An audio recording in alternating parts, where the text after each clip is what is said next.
So it's been roughly 2 months since I've purchased my Sigma BF, and I wanted to do a quick check-in to see if I hated life or if I really enjoyed this camera. That should be the intro. It's not going to be, but it should be. So I want to give you guys some pros and cons after using this camera over the last couple of months and pose the question of, do I regret my purchase or do I absolutely love this camera and think it's the best thing since sliced bread? I don't know why that's the first thing I went to, but we're rolling with it. So let's start everything off talking about one of my first pros, and that is using the Sigma BF as an everyday carry camera or a travel camera. It is a smaller footprint camera, and it does offer a lot of performance for the size that it is. Now, is it as small as the Sigma FP? Not necessarily, and I love using the FP as an everyday camera or a travel camera, but the Sigma BF has been able to kind of sit nicely in that spot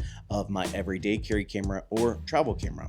But there's something interesting about the BF that kind of helps this be an everyday carry camera, and that's just how much of a conversation starter this camera is. I really underestimated how many people would ask about this camera and ask about the BF and what kind of camera it was, who made it, and things like that. And so that has been something that has been a kind of welcome surprise. And honestly, if I'm going to a network event, I will take this camera simply because it is a conversation starter. But with that being said, what's a travel camera or an everyday carry camera if it doesn't perform? And that's where I'm happy to say I loved all the results I got from New York City, or even using this camera as an everyday carry kind of street photography or videography camera. I've really enjoyed the overall performance of the camera, and that leads me to my next pro, which is the video performance of this camera. When I first bought the Sigma BF, I felt like it was going to be a photo only. It's marketed as really almost like a photo only camera, but the surprising quality of the video coming from this camera is crazy. The video specs from this camera is impressive, to the point where I actually have been taking it on professional gigs, and that is something that I didn't think I was going to do with this camera when I originally purchased it. Now, this is where I get into one con that I have for this camera, maybe even a couple, but the first con that I have for this camera is the camera. It should not be a surprise to you at this point, but the camera does overheat. Now, this I have found really happens when you're trying to use the USB-C port for multiple things, more specifically for charging and video monitoring. I'm actually using video monitoring right now with the Hollyland Pyro 7, and I do have a video about that monitor with the Sigma BF, and I'll leave that in the description below. But if you're doing both charging and video monitoring in 6K, I found that you do get overheating warnings after about 30 minutes. And honestly, again, that should not be a surprise. This is not like a scenario that we're seeing right now with some Lumix cameras where they're more professional cameras having overheating issues. This is a metal box. It's a metal box. I don't think anybody should be surprised that it's overheating. Now, I have found that you can charge and monitor in 4K, and I really haven't seen any overheating warnings at that point. And honestly, even when I am seeing overheating warnings, it still records. Like, I think I had it recording for like an hour with the warning up. And so it doesn't shut off. It just makes you nervous, and the camera does get very hot. And so if you are using it on set for whatever reason, if you're a glutton for punishment like me, then for that, I would say you might want to rig it up a little bit, maybe have a side handle, top handle, something of that nature. So that's been something that's really nice, is just the overall, again, video performance of this camera. So not only is it a great everyday carry travel camera, but it's also a great video camera.